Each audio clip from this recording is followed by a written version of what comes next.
1917, died 1963. The official verdict puts the blame for Kennedy's death squarely on the shoulders of this man and this man alone, Lee Harvey Oswald. These people have a different story. Tonight, in our studio, we'll explore that story as we go beyond the man who killed Kennedy.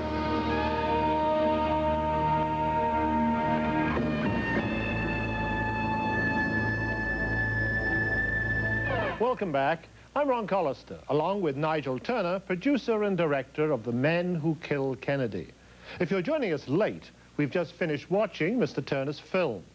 The Men Who Killed Kennedy not only cast serious doubt on the official accounts of the Kennedy assassination, it points to a high-level conspiracy to murder the president and actually names the alleged killers. Mr. Turner, you found a lot of witnesses. Where were they 25 years ago?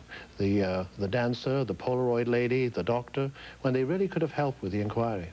Well, they were right where they say they were, but they were not interviewed because in the case of Beverly Oliver, the dancer, she was very fearful of what she'd witnessed. She had her film and camera confiscated. In the case of Gordon Arnold, he went off to Alaska, came back from Alaska, and then was fearful about speaking out because people had been dying, people had been disappearing, awful things had been happening to the eyewitnesses. And so there's a prevailing feeling of fear that you don't speak about the assassination if you have a viewpoint that is contrary to the official one. If you don't go along with the official verdict that Lee Harvey Oswald was the lone assassin, well then you're on dangerous territory, so keep quiet. And that's what they did. Was it their fear that produced the silence, or was it just a lack of interest in the investigation at the time about the information they had? Oh, I think there was a lack of inquisitiveness on the part of the investigators, certainly on the part of the Warren Commission, who only took any real interest in the people who subscribed to their view. All the shots had come from the book depository. And if you started talking about the grassy knoll and shots from another direction, then there was disinterest in what you had to say. Those people were ignored. Mm-hmm. And it's really very sad for a lot of those people because they've had to carry this emotional baggage for many years, knowing and being very sure in their own minds of what they saw and what they witnessed, mm-hmm. and yet not really being able to speak out about it. What is brand new, in my recollection, I've watched most of the discussion about the Kennedy assassination in the last 25 years, is the enhanced photograph. Do you stand by that? Do you think the photograph really does say what you say it says? That there are two men standing in the background and they are the people who did the shooting? Yes, we do. I should explain a little background to the photograph. Jack White and Gary Mack had worked many years on that particular piece of work, which I think in itself is not just a great discovery, but brilliant photographic work on the part of Jack White. Well, you must believe it's conclusive then. Do you believe it's conclusive? Well, obviously we had in our role as the producers of this film to put it to the ultimate test, and indeed Gary and Jack wanted us to do that. So it came under the scrutiny of various people, and one person in particular, a man called Jeffrey Crawley, who is one of the world's leading authorities on photographic forgery. Mm-hmm. And he spent many months devoting his sole energies to that one photograph. We even brought him out to Dallas, where he used Mary Ann Moorman's camera for the first time since the day of the assassination. She never used it again. She'd been so horrified by the assassination, she put it away. Mm-hmm. And so he carried out tests on the camera itself. Was the lens capable of the performance credited to it, which it was? He put film through that camera for the first time. Lots of measurements were taken, and his results were very conclusive, that he does establish Gordon Arnold, the Gordon Arnold figure with the camera up to the face, and he does establish the Badgerman figure. And he's given Gary and Jack's work positive verification. A doctor, professional man, doesn't want to get involved. I guess he's typical of more people than we care to admit. But is that what you're saying? That he didn't want to get involved at the time? I'm sorry, who is this? The doctor who had some views on it all. I think a lot of people didn't want to get involved at the time. They gave their testimony in most cases. Certainly the medical men did. And then they felt it was better just to remain fairly silent. What is one of the great medical stories, of course, is the moving of the body from Dallas to Washington, D.C.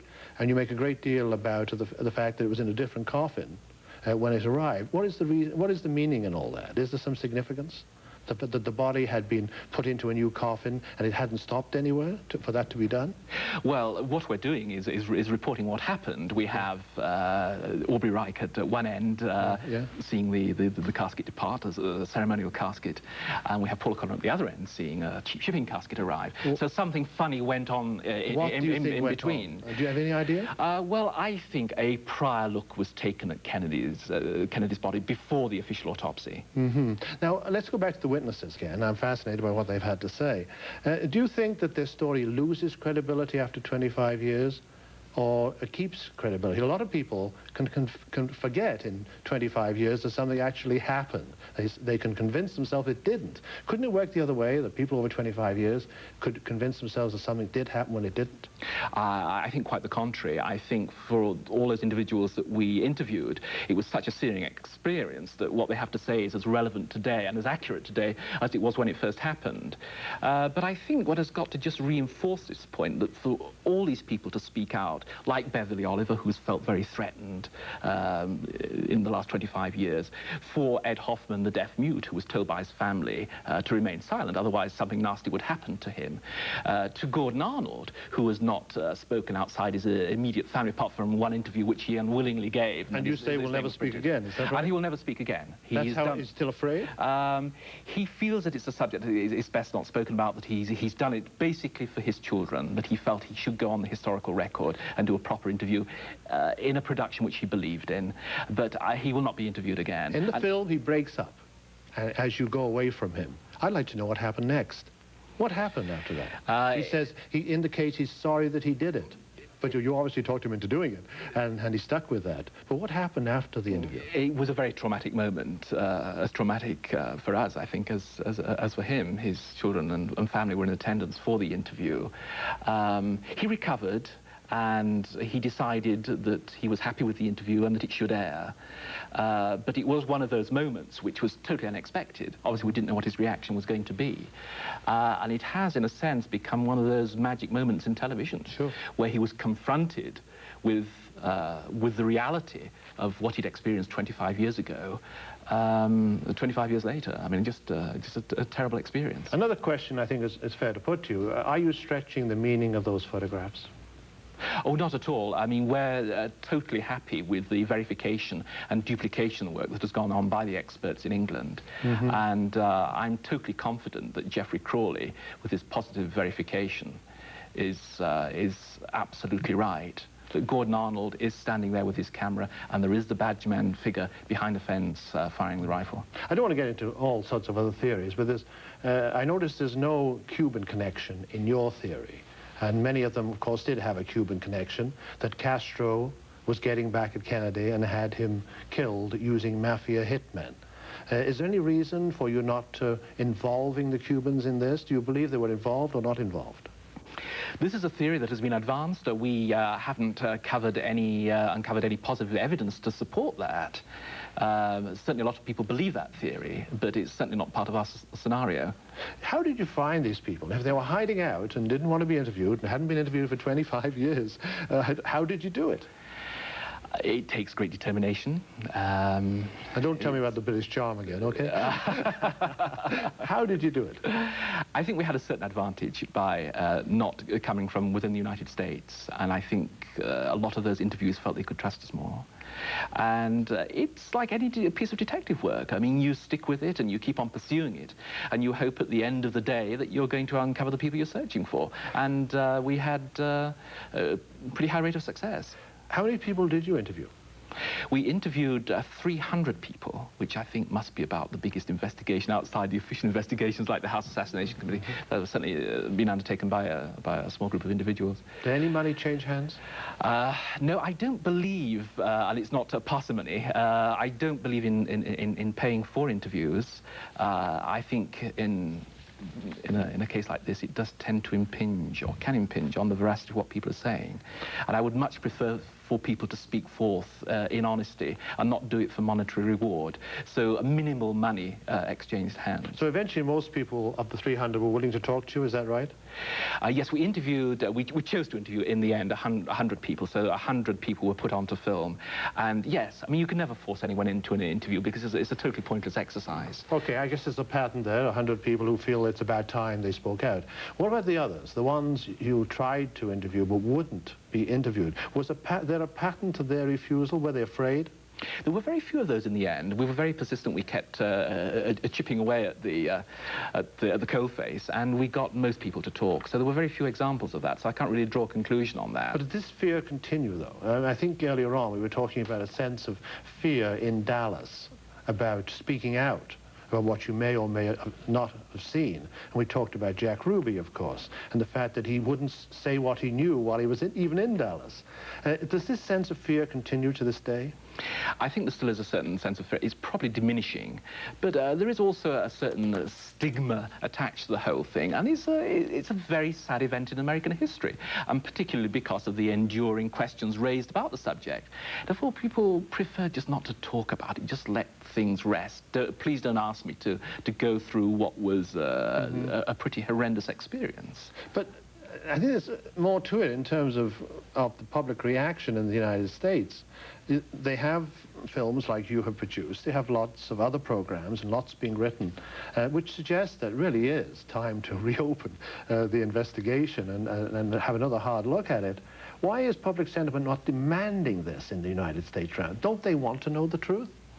I think a lot of Americans do. As we know, 80% of Americans do not believe that Lee Harvey Oswald or Lee Harvey Oswald alone killed the President of the United States. So I think there is a fair body of opinion that would like a new investigation. But it is 25 years ago. It's beginning to slip into the pages of history. So there is certainly an attitude which says, why bother? We can never really uncover the truth, so why make the effort? There are more important things in life. Is the truth there to be uncovered, or has it been destroyed? Now, in our system, the Canadian-British system, after 30 years, public documents are made public. Earlier private documents, government documents, are made public. They come out automatically after 30 years unless there's an order not to bring them out. Could this happen in the States? Could we, in the next few years, see the evidence, or has it been destroyed? Well, there is the Freedom of Information Act where you can file and get certain pieces of information, but it hasn't been much help. Also, I think it is important to point out the Warren Commission sealed away their documents for 75 years.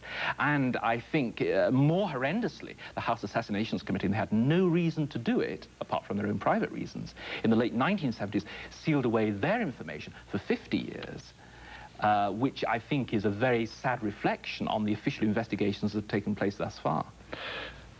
Therefore, is the lid on the investigation now, or do you think what you're doing and what others are doing will lead to a reopening of the investigation? I think it's a duty and responsibility of people like myself, filmmakers, journalists, writers, to keep chipping away at it.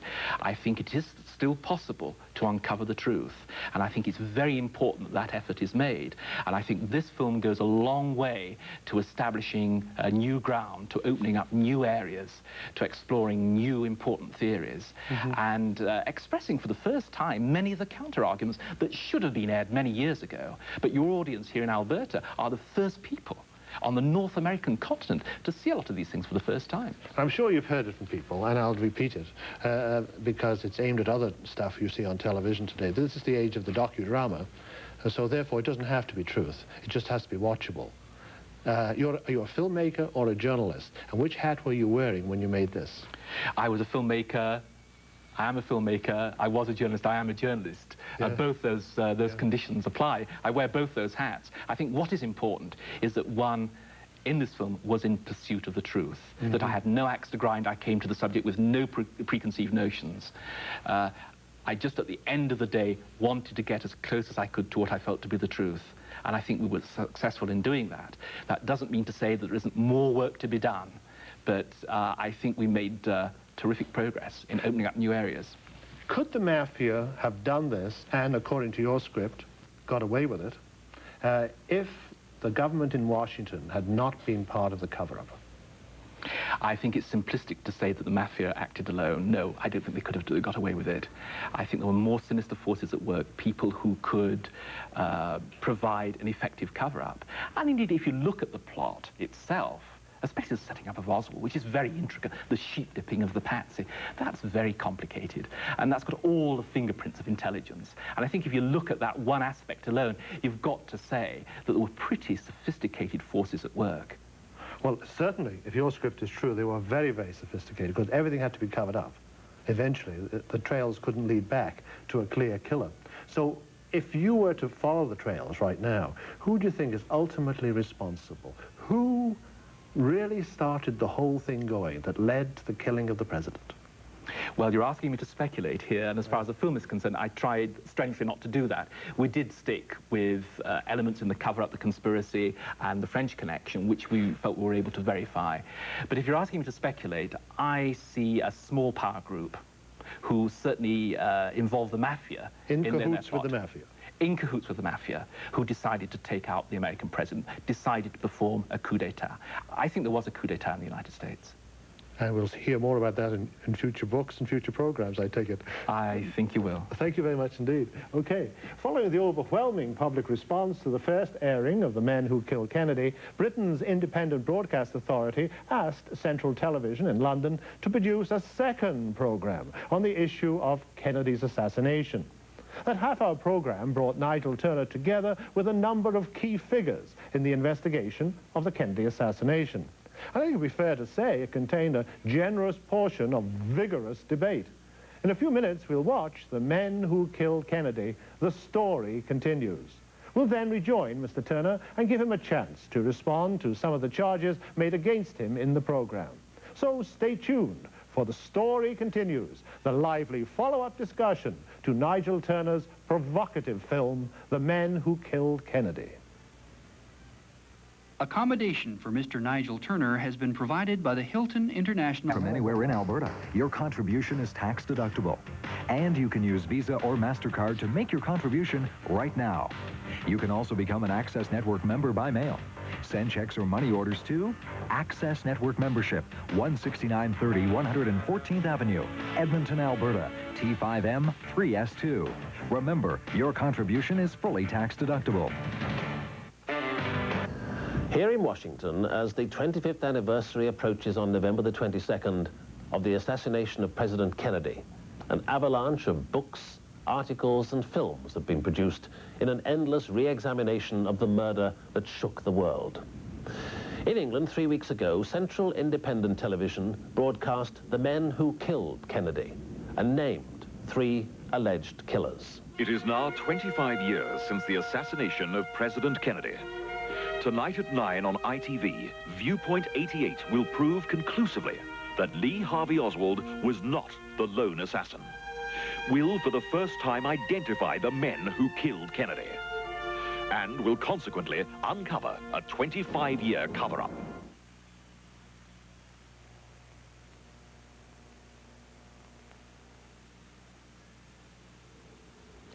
That film caused a storm of controversy, but it did end with a specific undertaking that a subsequent program would deal with the conclusions it came to. This is our task tonight. The controversy is twofold. Firstly, was the film journalistically flawed? Should not the accused have had a chance to answer the charges? The second broad criticism concerns other specific revelations. The man who was President Kennedy's press secretary, Pierre Salinger, writing in the International Herald Tribune, dismissed the film as one of many amateurish investigations built on largely unsubstantiated information. Well, we'll be looking at that, but whether you saw the film or not, there are powerful, broader issues raised, which I'll be discussing with 5 people who have looked at the Kennedy assassination from many different perspectives. Howard Willins was part of the Warren Commission, the first official investigation into the assassination in 1963. Robert Groden, whose analysis of the famous footage we've just seen gave an impetus to reopen inquiries into the assassination. Professor Robert Blakey, senior legal advisor to what became the second and last official inquiry into the assassination in 1979. James Duffy, a lawyer at the New York Criminal Bar who spent the last 8 years re-examining all the official evidence. And Nigel Turner, director and producer of the film The Men Who Killed Kennedy. Before we hear from the panelists about some of the questions surrounding the Kennedy assassination, let's look at some of the events of the last 2 weeks since the film was aired. The film received a large audience in both Britain and France. Both Nigel Turner and the American writer Steve Revell, who worked together on the film, stated that 2 of the 3 alleged killers are still free. They named these 3 men, all French citizens: Lucien Sarti, who died in Mexico in 1972, Roger Baccognani, who is believed to be in South America, and Saver Pironti, who is living in Marseille. The men who murdered the President of the United States have been named by witnesses who even the government considers are credible. They live within walking distance of where I'm standing. One, Saver Pironti, spends his afternoons in a bar over here by the public gardens, and the other, Roger Baccognani, keeps an apartment within walking distance of here, just a few blocks away. These allegations were quickly followed by press reports asking if the 3 men named really were Kennedy's assassins, and if so, why weren't they told of the accusations that were going to be made about them before the film was shown? Revell's original informant was Christian David, now awaiting trial in Paris for murder. David saw the program from his prison cell and has since instructed his lawyer to refute the charges. Je n'ai jamais donné aucune information sur l'affaire Kennedy. En anglais, I hereby ask you to deny and file legal action against Steve Revell. This man is a liar. I never gave any information about the Kennedy assassination. That's the beginning of the letter. In the last 10 days, we've been to France to hear firsthand from one of the accused, Saver Pironti, and from others connected in the story. Je rentre chez moi. I go home, my wife and child are watching the local news, and suddenly, just like that, the Kennedy affair. The assassin of President Kennedy is Saver Pironti. Well then, when they gave my name, my daughter, my wife, well, total chaos. It was we who told Mr. Pironti that in a book and in an English television program, he was being accused of being one of the accomplices or one of the perpetrators of the Kennedy assassination. I called Pironti to tell him that he had been implicated in this affair. The man who came to my office on Tuesday, 25th October, was terrified, in a panic. He showed me the evening paper and said, "What's happening to me? What is happening to me?" And immediately he added, "My children." You must know that one of his daughters is now in England. He said it, he explained that to find yourself suddenly in the shoes of one of the greatest criminals of all time, for that is what it amounts to have killed President Kennedy, is to carry the label of one of the greatest criminals ever. It is a delicate situation. When was the first time you were told that there was an inquiry going on into the assassination of Kennedy, involving you and your family? When was it? Vous et votre famille. C'était quand que... Well, let me try to remember, because it all happened so fast. I was informed for the first time in the morning, no. It was Tuesday, October 25th. Tuesday, October 25th, in the morning.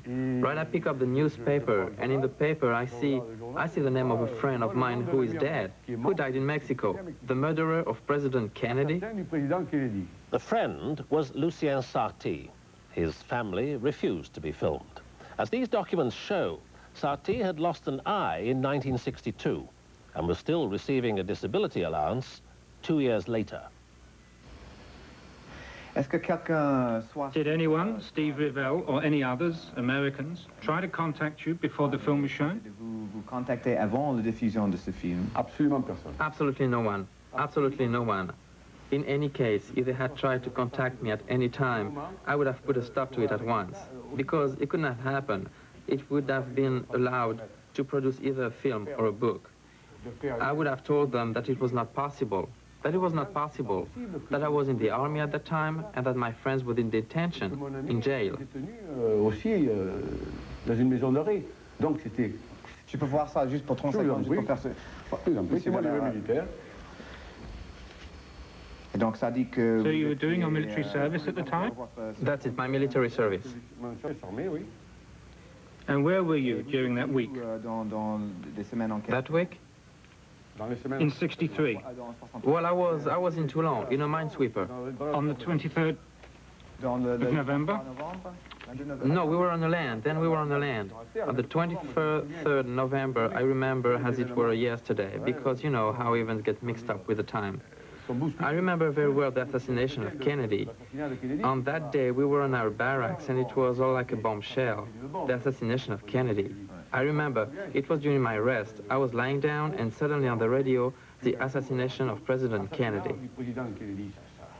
We made inquiries with the naval authority, who, on the next day, the day of the publication of the Pirronti interview, published a communique distributed by Agence France Presse and all the agencies, confirming that on the date Pirronti was in fact on duty, that he was not on leave, and therefore his statements were accurate and confirmed by the ministry. We also had proof from the prison administration that Bocconiani was incarcerated at the Beaumet prison for burglary.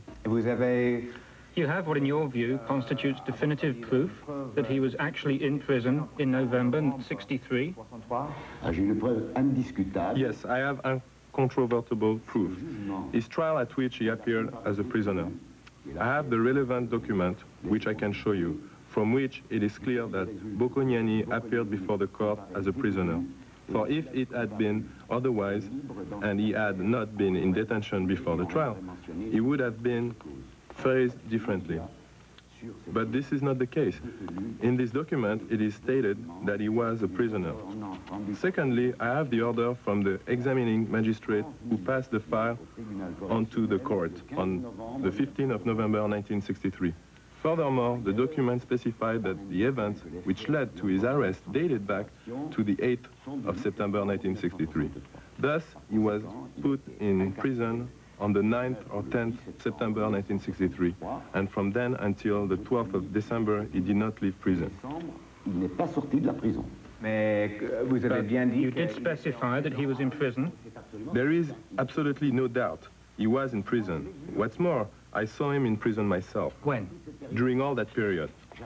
I used to call him and see him at least once or twice a week. Including the week of 22nd, 23rd of November? Yes, definitely. You need to look it up in the prison register. You will see that he was in detention during all of that period. There can be no shadow of a doubt about it. C'est absolument indiscutable. And just to check once more, that constitutes irrefutable proof? Indiscutable. Irrefutable. No doubt at all that he was in prison in Marseille? Absolument aucun doute. Absolutely no doubt about that fact. To have implicated Bocconiani in this affair is fantasy of the highest order. Au plus haut degré. Je crois que c'est un directeur de la chaîne TV. Hein? I think it's one of the directors of ITV, one of the directors or one of the journalists who said what? Who said that he tried to get in touch with me and then he was threatened. Now that, I just don't understand any of that. Là, je comprends plus du tout, hein. The most elementary thing, and you wouldn't be in my office today if it were not so, is to check the facts. You know, as they say, one of our Marseille newspapers carries the following dictum on its front page. Information is free. No, sorry, comment is free, but facts are sacred. I have a daughter who was an au pair in London, but she had to leave. She had to leave? No, she was an au pair. She had just arrived. She'd only been in London a fortnight. Well, she had to leave. You understand? I called her up in a hurry. Well, she had to move because it caused problem with the host family. Her father had become President Kennedy's assassin. You understand? They were employing the assassin's daughter. It was impossible. And what have been the effects on your family here in Marseille of the program? Can you sum it up for us? I can't sum it up. It can't be summed up. You have to live through a thing like this. You know very well that with this kind of things, you have to live through it. It can't be summed up in a few words. It's always difficult. You know, I think there's a saying, lie, lie, and libel, some of it always sticks. Nigel Turner, are you still standing by your allegations against Sarti, Bocconiani and Pirronti? Yes, we are. You state categorically these were the men who shot the president. We say in the film that until these men are brought into custody and questioned, only from their own lips will we know the full truth about this matter. Now, that's not quite the same thing, is it, as saying they were the men who shot the president? You're now saying something different. I'm quoting Steve Revell very precisely. I'm sure you must agree that to accuse someone of murder, you must start off with some cast-iron evidence. Have you got that evidence? I think we have very strong evidence to support what has been said in the film. I'm shocked seeing the material it has just shown, because I think a wonderful, a glorious opportunity was lost to ask Pironti some really hard questions, not to deal with how he feels, this emotional reaction and how it's affected his family, because I think that is largely irrelevant in the context of the very large issue that we're talking about. Well, but we believe that Pironti, Boccagnani, and Lucien Sarti were the three assassins that killed the President of the United States. And I feel it's a great loss of a wonderful opportunity to have spoken to Pironti and asked him some really hard questions. Well, you could always I didn't do this. You could always go back and talk to him again, of course. But let me put well, I tried very hard, indeed, to speak to Pironti. We'll come to that in a moment. But I was denied that opportunity. We'll come to that in a moment, about how hard you tried. The fact of the matter is that these three men were fingered, were pointed out by two villains. Does the uncorroborated evidence of two villains amount to cast-iron evidence? Is it in fact worth anything? Well, you say two villains. Christian David has spent a long time in jail, but even as his lawyer said in the film, he is a man who has a great deal of information and who is regarded by certain elements in the United States, and I think he's referring there to people in intelligence, that he has a great deal of knowledge also. As far as our other prime witness is concerned, Nicoli, he, I think, is almost irrefutably the most cast-iron witness one could possibly have. And the reason why I say that is that Nicoli has been part of the United States Federal Witness Program for the last 16 years. And in that time, according to the authorities here in Washington, at the DEA, he has never given any false information. He has been responsible for putting a very large number of very important criminals behind bars. And he is the sort of person who, we are told, can be absolutely trusted. And as one DEA official said, if Nicoli says it, you can take it to the bank. Well, did Michel Nicoli ever state that the three men you named killed the president? He confirmed the essentials of what David had originally said. Did he ever state, did he ever name those three men as being the men who killed the president? I put it to you that he did not. If you've looked carefully at the program, you will see in the program we say it was generally known amongst my circle in South America that it was these three men who killed the President of the United States.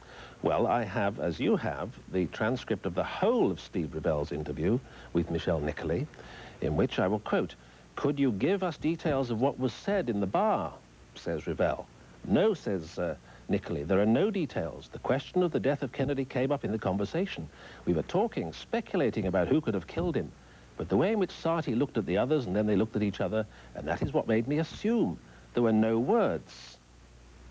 He names nobody. It was assumption.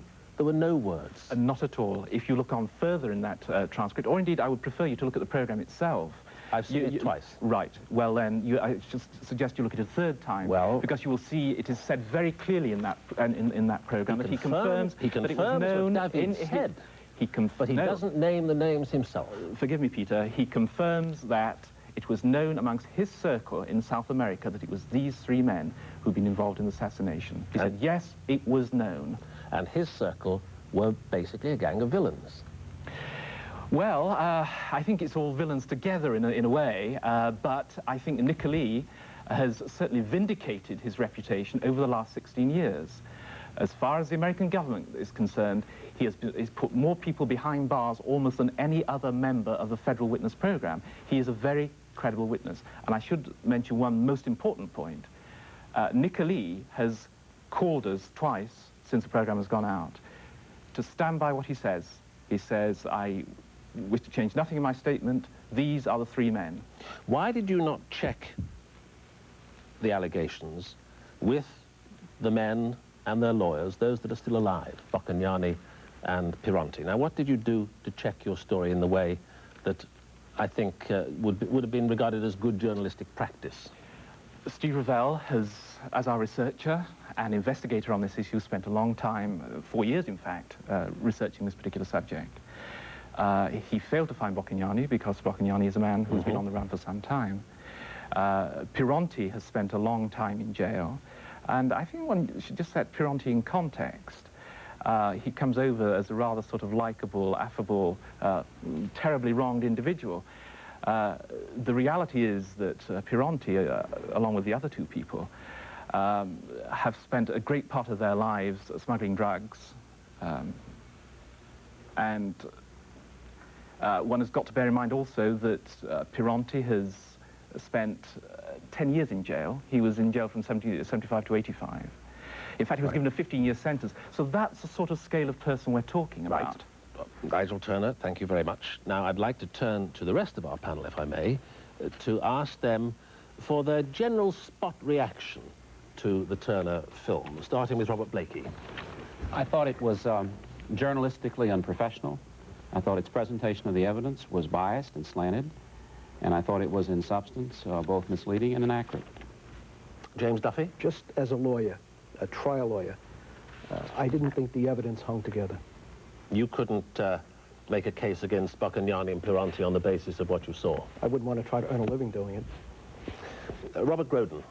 Of all the television shows I've seen since the time of the assassination, I have found none that I thought was as well done as this, as well researched, as fair and honest. When Nigel Turner first came to me, as a man who had absolutely no preconceived conclusions about the assassination, he went down for himself with no script, started speaking to the witnesses, not just on the issue that we've been discussing so far, but unfortunately the rest of the show, which has basically gotten buried under this particular controversy. Howard Willens, you were on the staff of the Warren Commission. You must get tired of these issues being raised, but what was your reaction to the film? Well, Peter, until I saw this program, I thought I had lost my capacity to be surprised by the sensationalism that has followed the Kennedy assassination. This program did surprise me. It was nothing more than a rehash of allegations with respect to the assassination that have been treated by the Commission in the literature for 25 years. And the only new material here was the identification of these three hapless Corsicans, or villains as they seem to be referred to, that Mr. Turner seems to have identified as the assassins without one shred of physical evidence identifying them in any way with the events that took place in November of 1963. Now, I want to, having got your general reaction to the film, and I will invite Nigel Turner to come back later on, to look at one or two of the principal features of the film, starting with the startling pictures, which were the work of this gentleman here, the enhanced Zapruder film, which appeared to prove conclusively that the president was killed by more than one bullet, and that the second one took out the front right of his head. The bullet which the thesis in the film charges came from behind the wall on the grassy knoll. Howard Willens, what's your reaction to seeing that picture? Well, there's nothing on that issue that's new to the Warren Commission's investigation or the criticism of the Commission's work. There was overwhelming evidence discussed at length in the Commission's report with respect to the source of the shots, and particularly the wounds that killed the president. There is no reliable evidence, including the material in the program, that identifies or locates any other marksman on the premises, and the overwhelming physical and other evidence, including the ballistics examination of the bullets that did in fact injure the president, point conclusively to Lee Harvey Oswald as having been the assassin. Robert Blakey. And let me underline exactly what he said. We convened a panel of the top forensic pathologists in the country to study all of the physical evidence. And with one exception, the one that Mr. Turner presented on the TV without any context, unanimously agreed that there were two shots from behind that killed the president. There is simply no physical evidence to support the fact that he was shot from the front right, and this includes... Well, we saw it happen on the film. Can the camera lie? No, you think you saw it happen, but when it's carefully analyzed, for example, the X-rays of the president's skull, which were authenticated, they were not tampered with anyway by the dental records of the president of Massachusetts, clearly establishes the shot came from the back, the front, and out, and there is no responsible forensic pathologists that have looked at it, and we've had people from New York, from Dallas, from Chicago, from around the country that say two from behind, and people who say otherwise simply don't know what they're talking about. Robert Groden. The Warren Commission published 26 volumes and a report, over 10 million words. In all those 10 million words, they very carefully avoided ever mentioning even once the rearward motion of the president when he struck. They never mentioned it once. They never looked at the autopsy photographs. They never presented them as evidence. We looked at them. I know you looked at them. And you were given the opportunity when you worked for us to look at them.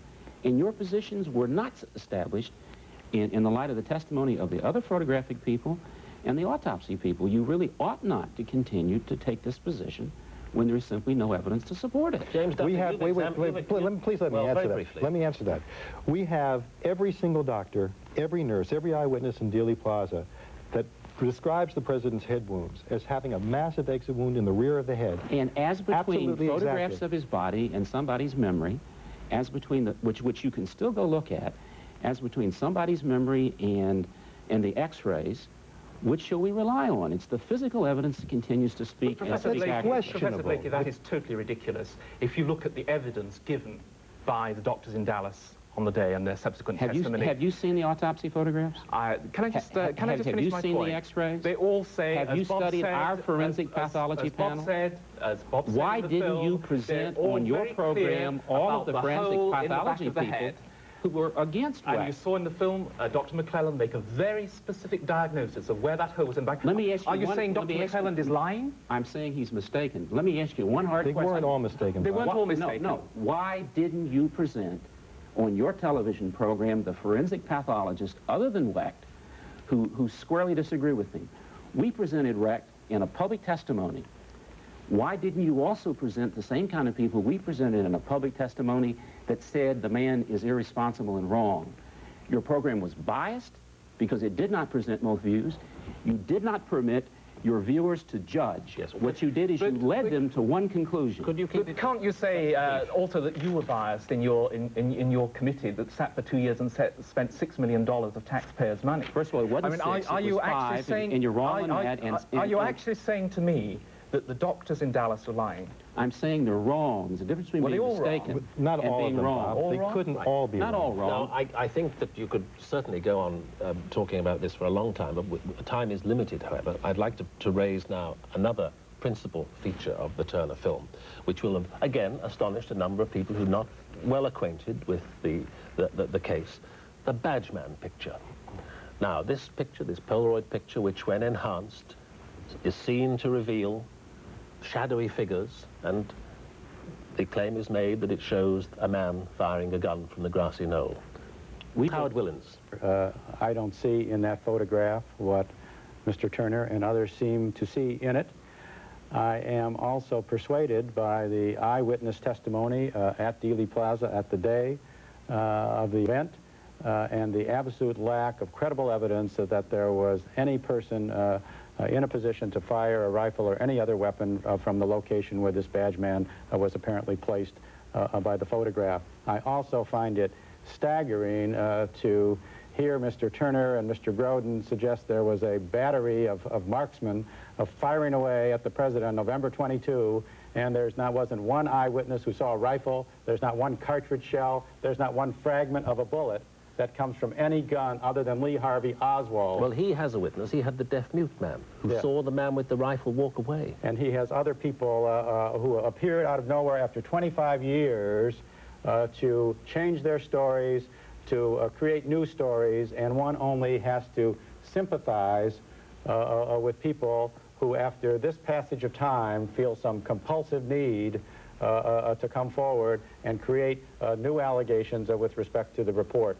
and to suggest that the commission and its staff had any intentions other than to do a complete investigation to the best of their human ability, to reach sound conclusions and to report that to the Attorney General of the United States and the American public is, to me, a great calumny, an insult to all of us associated with the report. Howard, excuse me, why do opinion polls show? Why do opinion polls show that the American public... He said the same thing not only about the Warren Commission, he said it about us.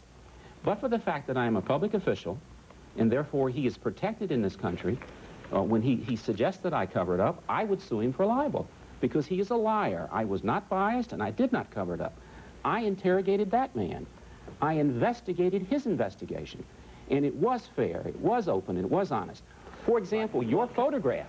Yes. We had the top people in the country look at that photograph. The badge man photograph. The badge man photograph, and they decided that you couldn't derive the kind of information that they now say they could get out of it. What's your view on badge man, James Okay. Duffy? This is central to my feeling that the whole film doesn't hang together as a piece of evidence.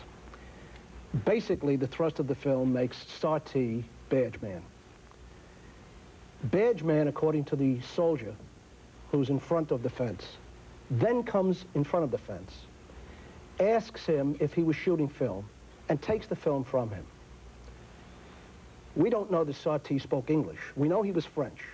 We know, according to the film, that when they were picked up in Mexico at the border, they spoke with the Italian mafia figure in Italian. Here's a man who the soldier on the ground thinks is a Dallas police officer. No accent or anything. So what point do you make about badge man? Let me just finish. There's two others. More important. They identify 3 shooters and they put them all in a specific location. So who did the setup of Oswald in that theory in the book depository? That's another man can be traced No, back. we did not put them in a specific location. We only put badge man in a specific location. And how about the railroad worker that you put behind the fence, who then, according to the deaf-mute gentleman, takes the rifle, puts it in a box, and walks away with it? There's somebody can be traced back. So the whole thing doesn't hang together as a piece of evidence as far as I'm concerned. Well, think about another one. A very brief word on badge man. Sure, well, I mean, it's the same point. It's not credible. If, in fact, this conspiracy killed Oswald in a prison or in a jail within 48 hours of the assassination, do you really believe they would have left these 3 Frenchmen alive for this period of time? Well, you've brought it lacks verisimilitude. Yes, you brought us on to the other central allegation in Nigel Turner's film, that there was a massive cover-up which began with the FBI. And includes Howard Willans and includes me. So, what's your reaction to that allegation? He's a liar.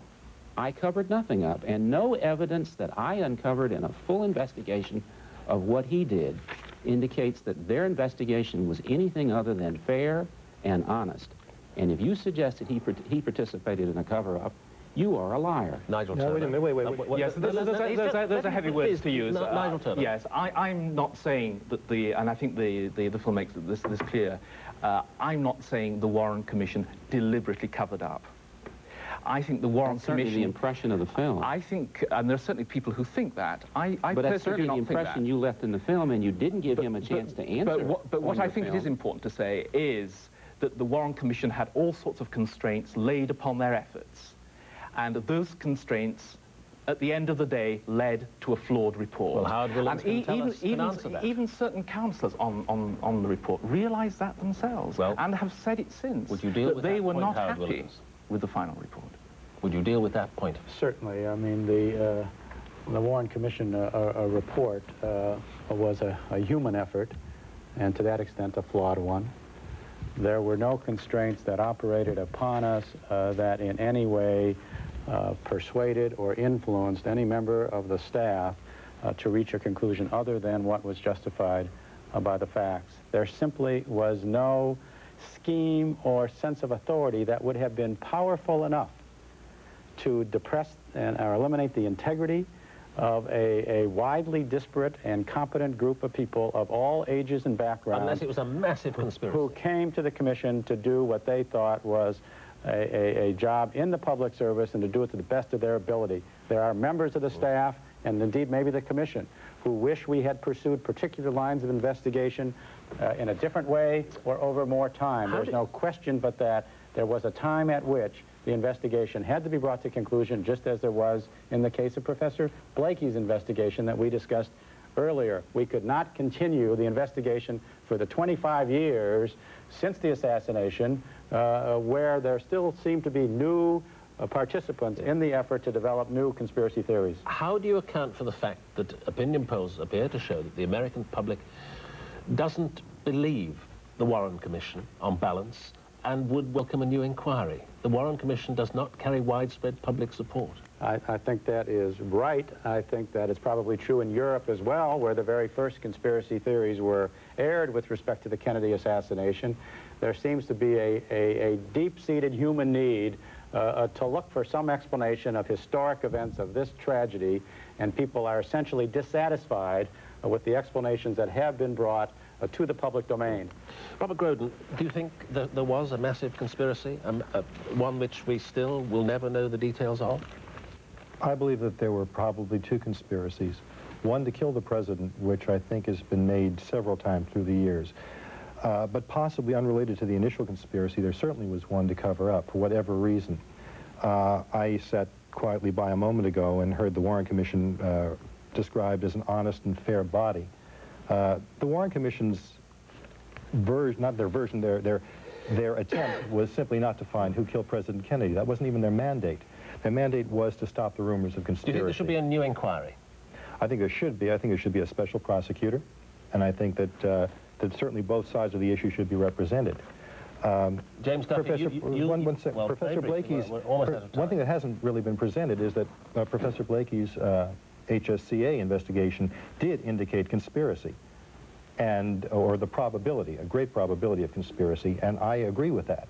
Yeah, the Warren Commission was... It also indicated that his investigation was conducted with integrity. I take great issue with that, Bob. James Duffy, are you a conspiracy man? What you do, Bob, is you take whichever one that fits your bias. I do not. James Duffy, are you a conspiracy man who wants a new inquiry? Absolutely. To go looking around the world for people who shot the president, when you have the subject, Oswald, who either was involved or somebody went to a great deal of trouble to make him appear involved, he is the way you trace back. Nigel Turner, do you think you've made the case for a new inquiry, or do you rest your case with your film?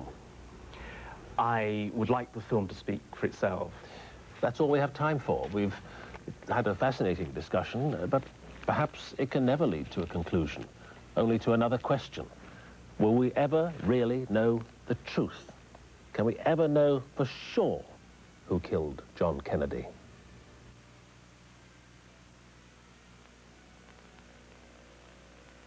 Your membership contribution goes directly towards the quality programs on Alberta's educational television, the Access Network.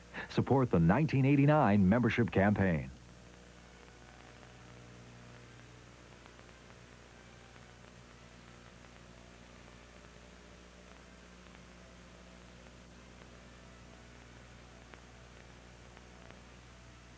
Born 1917, died 1963. The official verdict puts the blame for Kennedy's death squarely on the shoulders of this man and this man alone, Lee Harvey Oswald. These people have a different story.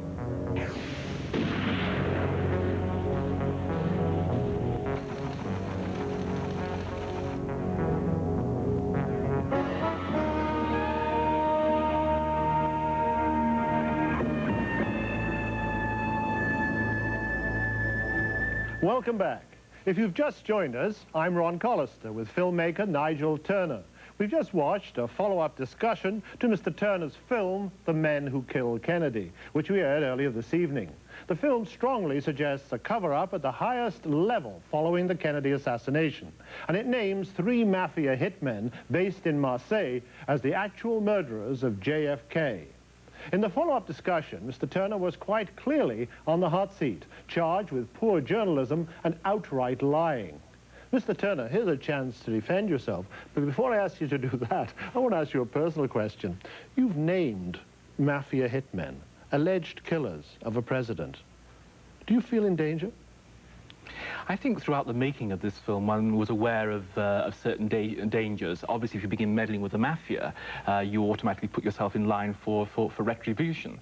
But I think also some of the other conclusions in the program could well bring retribution from other from other areas, from the forces of darkness, the ultimate people who were behind the conspiracy to kill the president. Well, we'll watch your future with great interest. Let me ask you, though, how do you answer the criticism the program is one-sided, that you really haven't tried to balance other views, which may be just as credible, with your own to produce a more balanced picture? Well, I think my answer to that would be to say that the program is essentially about the truth. As I said earlier, one began with a totally open brief, and this is the conclusion one has come to. I think it's also fair to say that for the last 25 years, we've heard the official version. We've had it rammed down our throats. There's been no counter-arguments, or very, very few. And particularly in the United States, the media have been stonily silent on this subject. The networks, the major newspapers. The airing of the counter-argument has only come from rather obscure sources. And the research community, which have really kept this subject alive, it isn't the media who've kept it alive, have had a very hard time. And so I think we have certainly presented the counter-argument in this film, but I think it also happens to be the truth. Now, one of the three alleged hitmen is dead, shot down in Mexico City. The other two, what attempts did you make to interview them and get their side of the story? Sati, the man who was on the knoll who we believe fired the killing shot, the head shot, he was killed in the early 1970s in a hail of bullets in Mexico City. The other two, Boccagnani and Pironti, are still alive. We made strenuous attempts to make contact with those two individuals. We failed to find Boccagnani. Through intermediaries, we established contact with Pironti through three separate intermediaries. The message came back loud and clear. If you try and make contact with me, if you try and interview me, I'll kill you. And you've given up then, I take it? We haven't given up any aspect of this investigation. It's all still very active. We do believe that these are the three men who killed the President of the United States, and you can't let something like that go. I assume your life hasn't been threatened. What about Steve Revell, who did a lot of the spade work?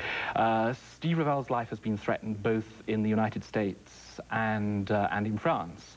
And indeed, we were told that if we returned to Marseille, we would be killed, and certainly that Steve would be killed. And we, in fact, did go back one time after that to do the interview down by the quay, which you see in the last part of the film. So we were taking considerable risks there. Yeah. What other impact has there been, follow-up, as a result of this? I mean, we talked about threats on lives. How has life changed for these key figures in Marseille? Are they now under surveillance or under closer watch from the police? Have any charges been laid? Any libel suits been launched? What's happened as a result of all this? All the information about the Marseille connection had been turned over to the FBI, and they are fully conversant with the program and what we uncovered. And as we say in the program, it's very much up to the authorities now. We've established the links with these three individuals. There are outstanding warrants for the arrest of Boccagnani and Pironti in the States on an old drug charge for the smuggling of $1.5 million worth of heroin in the 1970s. Imagine how many lives that's ruined. Oh, dear. So they could be picked up any day. They could be extradited from France, and they could be really questioned. And only when they're questioned, only when they're subject to proper investigation by the authorities will we have the true resolution of their involvement and their guilt. Well, is the French government part of the cover-up then? Oh, there's no evidence of that at all. But I think it is fair to say, as we saw in the follow-up film, that they have come up with these alibis, or rather Pironti has a rather carefully dusted down alibi that he was in the military at the time of the assassination. He said at one point that he was on a minesweeper, and then he changed that and said no, he was in prison. So his excuse keeps switching and turning. As far as Boccagnani is concerned, he has been very careful not to surface. Did you ever think about just dropping the whole project? It must have been pretty unnerving for you at some stages. There have inevitably been very depressing moments in the investigation. It's taken on the part of myself and my associate producer, Susan Winter, I think great tenacity and determination to keep on going. But at the end of the day, we are talking about one of the world's greatest murder mysteries, and more than that, I think we're talking about one of the world's greatest injustices. It's an injustice in two senses. The American people have not been told the truth. Why should they live with a lie about their history? Or why should we? Why should people in Canada, in England, throughout the world? I think that's one point. Of course, truth is relative. I think you'll agree with me on that. And I'm sure that you believe entirely in what you're saying, that this is the truth, but other people have other versions of the truth.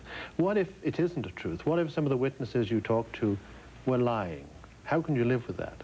Well, I think my simple answer to that is that it couldn't all be lying. And I think we establish enough evidence in the film of Lee Harvey Oswald's innocence, of the evidence of a conspiracy, of the evidence of a cover-up, and finally of the Marseille connection, because this is new.